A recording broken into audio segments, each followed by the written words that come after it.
RBX did an interview, James, and he had, he was from Snoop's side, from the blue side, but he had mentioned that, Tupac got jumped into the mob. And the interviewer even reiterated and said, I never heard that he got jumped in. And RBX was like, yeah, he got jumped into the mob.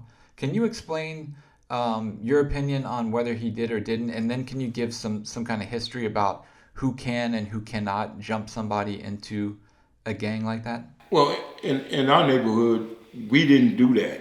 We didn't do the gang retaliation, five homies beating up one. Now, it has happened with the little homies, bringing in a cat to be a part of the little homies, they crew. They have done it. But we didn't start off beating up people to be a part of the hood. So he a good brother. He a cool brother. I met him before, but no, Tupac ain't never been jumped in the hood. Tupac was accepted by Buntree and Trey now.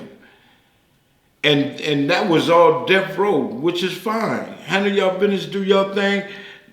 I ain't gonna take nothing away from that. But farthest getting tattoos and all that other shit, it wasn't supposed to happen.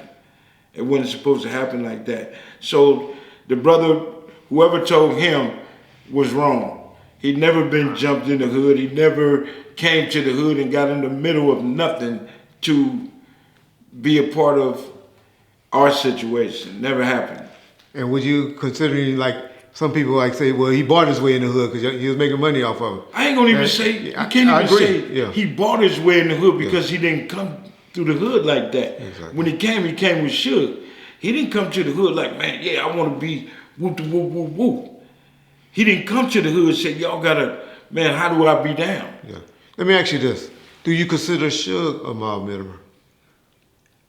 More than a Tupac, yes. See, Less than a who? Suge was guilty by association. And the only reason why I say he was guilty by association is because he lived there. Suge never hung in the hood banging. Yeah. Suge ain't never hung in the hood with a pistol. Exactly. And got in the car and said, come on, let's go get these niggas. I agree. He ain't never got down like that. Yeah. Now, the closest Suge came to with the business shit is Ronald and Donald. That's where he learned fuck it from. Them twins, his cousins. Yeah. So Suge never, he didn't play. What did they claim? Did they claim the hood or loot? No, I didn't. You know what? They was always about their money. About their money. They was always about their money. They wasn't on that game banging tip. Okay. You know what I'm saying? But, and that was the closest. Now, I have recently heard Ronald use the B word or something like that a few times. And most of his soldiers are from Santana, to be honest. Well, but I have heard him use those words. They're businessmen. Yeah. They're businessmen and been for a long, long time. Yeah. Way back then. So whatever they get down there is that's they get down. I got you. Yeah. I've only known them for you touch one, you touch us both. Yeah. You touch Suge, we touch you. Exactly. They with the business. They were. Yeah. So other than that, if you say Suge, you say Ronald Donald. Yeah. That just solidifies the whole thing. I agree. But Suge was never the hood dude. Suge never walked the block 10 of us walking through the hood, so-called ourselves patrolling. Cars come by, motherfuckers getting shot at or whatever. Okay. No, Suge is from the hood because he lived here, he grew up there. Okay. But we can't give him that gang banging title. We can't say he started off a power rule. We can't say that he earned that position. Yeah. So it's good to know that, and I never knew that. This first I heard that the mob didn't have that jump in mentality. No, we didn't do that. I don't know if too many gangs did ever have it, to be honest. I always just heard it. Never really saw it other than in colors. And that's when the Mexicans did it. No, we were just so different from everything else, I believe. And like I said, I never looked at myself as a leader or one of the shot callers in the hood. We didn't have that. We didn't believe in none of that because everybody did their own thing in their own way. You know, like my brothers. Me and my brothers, we grew up tight. But then when we got to that point, like really on some gang shit, let's say from 1980, Bunchy went his way and started doing his shit. Mob James went and took his shit and elevated to the left and just said, fuck it. Yeah. Alton had a certain way of doing him. Timmy had a certain way with his little crew doing Timmy Rue. Yeah. You know what I'm saying? And Mob James just started drinking and just said, fuck it. So what? Started drinking and said, fuck it. Oh, okay. You know what I'm See, saying? I remember what he said a couple episodes ago. See, right? it's a difference between drinking. I ain't no pass out drunk, falling out and this and that. I would drink and get angry. I would get mad at my surroundings. And that's all I said in the roll call. Yeah, you say James get drunk and this whoop. One last thing on the Tupac thing. I know how you feel about Tupac claiming it, but do you feel, because people always argue back and forth about this, do you feel like Tupac felt that he was from the mob? I truly believe that Tupac felt when he was hanging with Buncher and Neckbone them and doing the shit that was going on and balling up his fists and doing what the homies did, that he felt he was a part of that. And he really felt like from and I never mentioned what Buncher said. When Buncher say Tupac was with it how? Oh, motherfucker, he was with it. Nigga, we whooped the whoop. You know what I'm saying?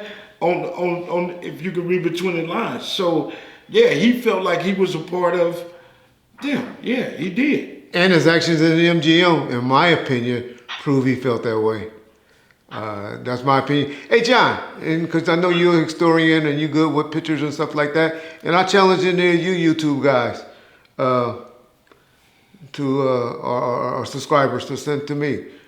If you ever seen a picture out there with a MOB ring on that Tupac was wearing, do you know if it's one? He had an MOB ring. He did. Yeah. Okay. Well, there He wore an MOB ring. There it is. Yeah.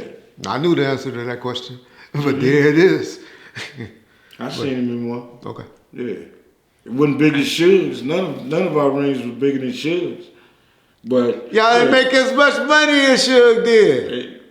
None of y'all did. Suge got money coming from Tupac, Dr. Dre, Snoop Dogg, hit the publishing and all of that. Y'all where does Suge Control come from?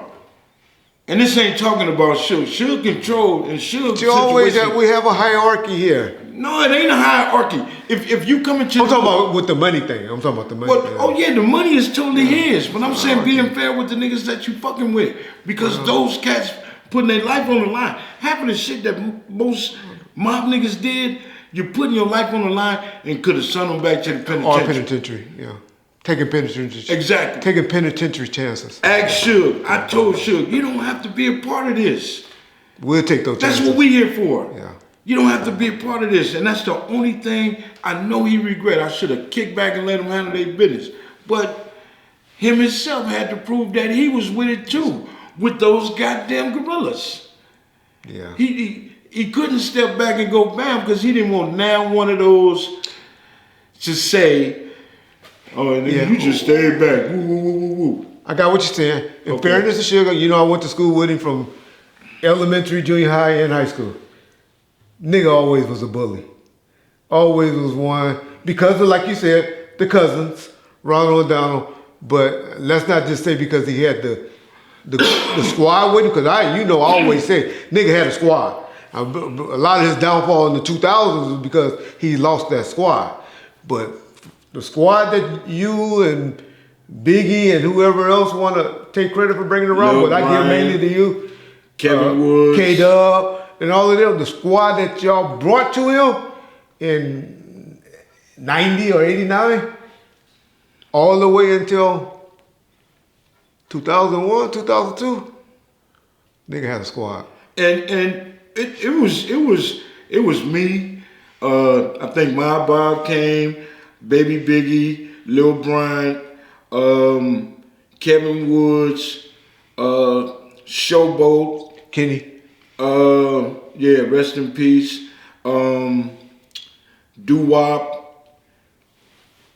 Certain individuals off and on was. I mean, we can't slight G and Well, see, George and them came after. Yeah, oh, you talking about the beginning. You talking George about the came beginning. after Buntry. Yeah. See, Buntry didn't even know shit. Yeah. You know, a lot of people don't know that. Okay, Buntry, you was talking about 91. Yeah, at the 90, beginning. I got you. From 88. Got you. Oh, it started From that far. 88. Okay, yeah, we started in 88. Okay. Suge had Fernhill Records. Yeah, okay. And me and the little homies started dealing with him. Me and Showboat was the first ones to start going to New York and all that shit with him. Okay. North Carolina. And when we came from North Carolina on the plane, it was thunder and lightning. And I said, I'll never fly again. Nigga, fuck you, go wherever you go. I ain't going. I'll stay in LA. I'm staying on the ground. Yeah. But when it started there, it started with the homies, the little homies that was with it. And Kevin Woods brought a different flavor with Suge, because he was more Flashy. Yeah, flashy and calm. Still flashy, K-Dub. No, K-Dub with the business. I don't care. I know he with the business. No, I never take that from K-Dub. But he's flashy, boy. But that's always been him. He always been a little nigga with money, making money. He always independent. Just like the Boomers and the Little Pools and everybody else. See, they don't mention the little riders, the riders in the hood, the youngsters, the little homies. And later in this episode, we're gonna do a roll call. Okay, so then Hen Dog and all of them. Yeah, you know what I'm saying. But I forgot about him. I mean, it's a whole lot to tell. We mentioned their favorite one, Heron. Yeah, we can go with names. I mean, Heron, JP. JP was taking the police cars with the homies in them. You know what I'm saying? That's his brother. Everybody contribute to something. Yeah. So it's hard to just name 5 when you got 25. Yeah, I got you. You know what I'm saying? But I can name all the weenies. Yeah. We're going to get to that. Okay. We're going to let you do that.